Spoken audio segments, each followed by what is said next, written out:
You would have thought that the founding fathers had settled this issue of a national language when they decided there would be no national language. But by one vote, they decided that English would be the language of the Congress. One vote. The most popular language actually was German at that time. Nowadays there seems to be a great debate over making English the national language, but I am thoroughly opposed for one reason.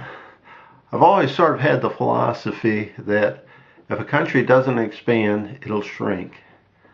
And I think it would be a good idea in Congress has passed legislation in the lower house to allow Puerto Rico to decide if they want to be a state and set up the procedures for doing it. Complicated procedures, but that's Congress. The other idea, and this was advocated by Jerry Brown in the 1960s, and I'm still for it. Like he pointed out, we have annexed 4/5 of Mexico already. We left a rump state. Why not annex the final states of Mexico? It would be a benefit to the United States. Mexico is rich in resources.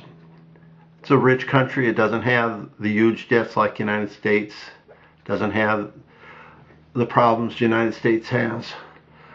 But by annexing Mexico, we would take over the nationalized oil industry, sell it. The U.S. government would make money.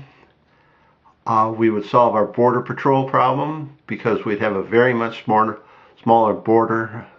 Belize, Honduras, Nicaragua, much more defensible than our present huge border with Mexico. There's benefits to be had in just changing the way we look at things.